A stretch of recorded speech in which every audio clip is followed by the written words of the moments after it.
Bem, pessoal, agora a gente vai para o nosso segundo exemplo, né?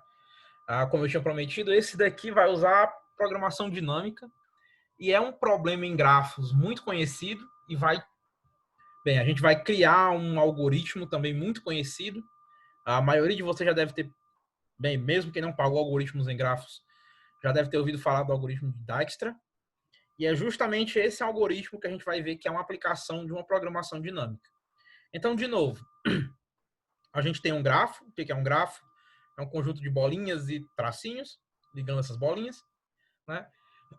As bolinhas são os nossos vértices, os nossos tracinhos são as arestas. E a gente tem, de novo, um peso em cada aresta. Aqui eu tenho, de novo, um meu exemplo. Eu coloquei, novamente, alguns pesos nas minhas arestas. Eu tenho um vértice de saída, que para mim vai ser sempre o vértice 1. Eu vou sempre sair do vértice 1. E eu vou ter um vértice de chegada que vai ser um vértice qualquer. Pode ser o vértice 4, 5, 6, que eu vou chamar de vértice U. O que é que eu quero? Eu quero sair do vértice 1 e chegar no vértice U no menor caminho, né, no menor tempo possível. Eu vou dizer que o tempo de percorrer um caminho é a soma dos pesos das arestas daquele caminho. Então, por exemplo, as minhas arestas em azul aí representam um caminho entre o vértice 1 e o vértice 5. E esse caminho tem peso 21, se eu estou fazendo essa soma corretamente. Esse não é o menor caminho. O menor caminho é passando pelo vértice 2. Esse caminho tem uma soma, tem um peso de 5, que é justamente a minha soma das arestas desse caminho, né?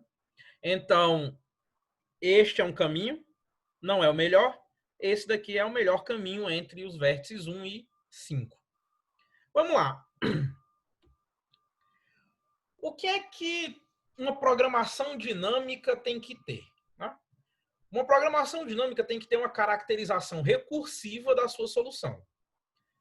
Alguém pode estar pensando, professor, a programação dinâmica também tem que ter sobreposição de subproblemas. Não. A sobreposição de subproblemas é se a gente quiser um algoritmo eficiente. Para a programação dinâmica funcionar, basta a solução recursiva. Basta uma caracterização recursiva da solução ótima. Isso para a gente é suficiente. Para que a programação dinâmica seja eficiente, aí sim você tem que ter sobreposição de subproblemas. Então vamos lá. O que é que tem de especial no caminho, no menor caminho de 1 até U? Né? Vamos lá. Esse caminho, ele ou é uma aresta só, ou ele tem um vizinho de U nesse caminho. Né? Ou esse caminho é só uma aresta, é só a aresta entre o vértice 1 e o vértice U, ou tem um outro vizinho, melhor, tem um vizinho de U nesse caminho. Vamos chamar esse vizinho de V. Né? Por exemplo, nesse meu menor caminho entre os vértices 1 e 5, claro que tem um vizinho do 5 nesse caminho, que é o 2. Se o seu caminho chega num vértice qualquer, ou ele chegou lá diretamente por uma aresta, ou é porque tem um caminho que chega lá, e esse caminho tem que ter um último vértice antes do seu vértice de destino, e esse último vértice antes do seu vértice de destino tem que ser vizinho do seu vértice de destino. Então, tudo bem. Vamos lá. Se a gente chegou até o V, saindo de 1, né? E depois a gente saiu do V e chegou no U, e esse caminho é o menor caminho possível, o que é que a gente pode dizer do caminho de 1 até V? Bem, se esse caminho existe, né? Se a gente está no caso em que o caminho de 1 até U passa por V, por esse vizinho de U, esse caminho de 1 até V tem que ser o menor caminho possível de 1 até V. Por quê? Vamos lá. Se esse não fosse o menor caminho de 1 até V, você poderia construir um caminho até U que seria menor ainda, né? Como? Bem, pegando esse outro caminho de 1 até V, que é menor do que o caminho que você tem, e adicionando a aresta VU.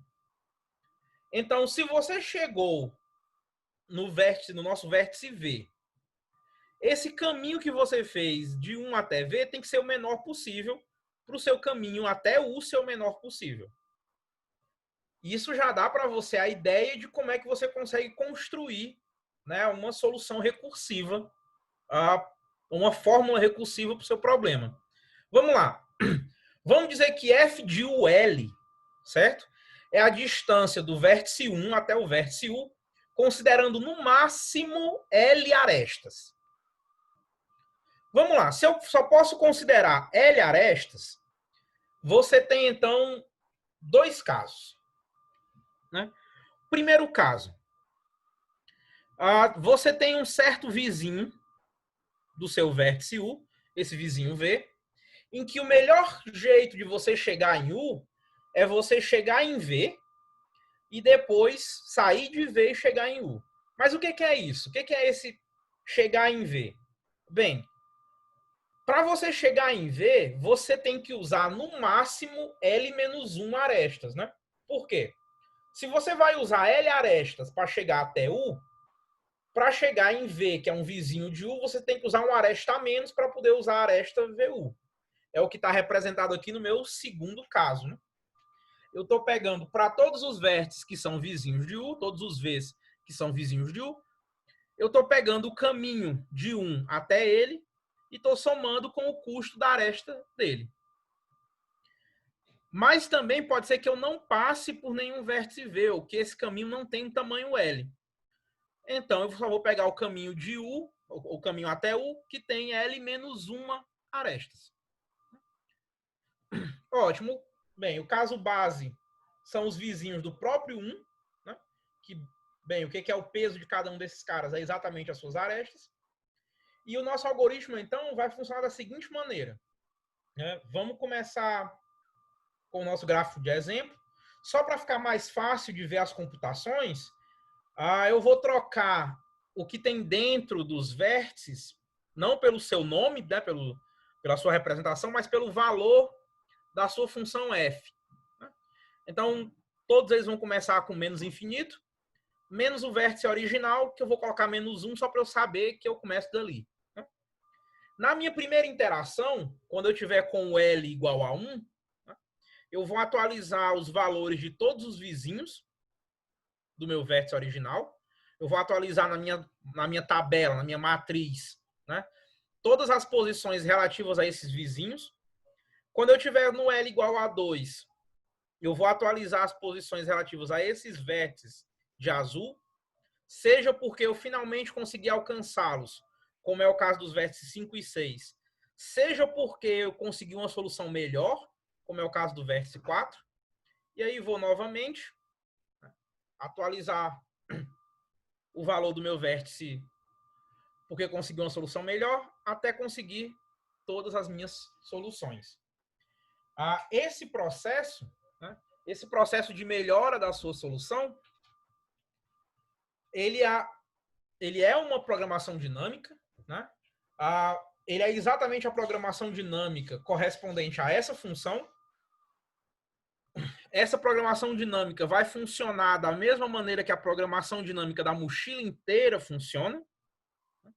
Você basta usar realmente essa fórmula, vamos dizer assim, essa aplicação. Essa fórmula, essa maneira de aplicar essa programação dinâmica é o que origina o famoso algoritmo de Dijkstra. Para quem está lembrado de algoritmos em grafos, essa atualização você pode observar que é justamente aquele critério de convergência de menor caminho. Né? Especialmente quando você viu essa atualização do vértice 4, você deve ter se lembrado exatamente daquela atualização de menor caminho no algoritmo de Dijkstra. Como eu disse antes, como eu só queria mostrar para vocês que esse algoritmo é um algoritmo de programação dinâmica, né, eu vou deixar no SIGA um documento explicando um pouco melhor como é que você faz como é que você implementa, né, esse algoritmo de programação dinâmica de um jeito um pouco mais interessante. De novo, é um algoritmo muito famoso de algoritmos em grafos. Eu não espero que vocês tenham nenhum problema em encontrar ele pela internet. Eu não vou penalizar os alunos que encontraram esse algoritmo na internet. Eu só gostaria que vocês entendessem esse algoritmo antes de me enviar como trabalho. De novo, eu não vou cobrar a implementação, não é essa a ideia do nosso curso. Eu só queria mostrar para vocês esses problemas, para vocês se interarem um pouco mais com essa representação de grafos, porque eu vou precisar usar ela em alguns outros problemas, especialmente na minha parte final do curso. Eu não vou cobrar que vocês saibam todos os algoritmos de algoritmos em grafos, tanto é que mesmo aqui eu não coloquei os pseudocódigos justamente porque para escrevê-los de uma maneira, vamos dizer assim, decente, eu teria que colocar mais notação, que a notação ficaria um pouco mais complicada, né? Especialmente a notação das provas, mas eu vou deixar um documento lá no Siga para vocês com essa explicação do porquê que isso funciona, certo? Eu vou também deixar alguns links para vocês verem alguns exercícios respondidos e alguns outros tópicos sobre o algoritmo de Dijkstra. Né? Uma coisa que eu não coloquei aqui e que o algoritmo necessita é que esses pesos têm que ser todos positivos. Né? Esses pesos eles vão precisar... essa nossa ideia da função recursiva ela não funciona muito bem com pesos negativos. Eu vou, inclusive, deixar isso, uma das perguntas do fórum é para você pensar um pouco do porquê que esses pesos negativos não funcionam, né, nessa construção que a gente acabou de fazer. E bem, pessoal, é isso. Eu vejo vocês nas nossas próximas aulas.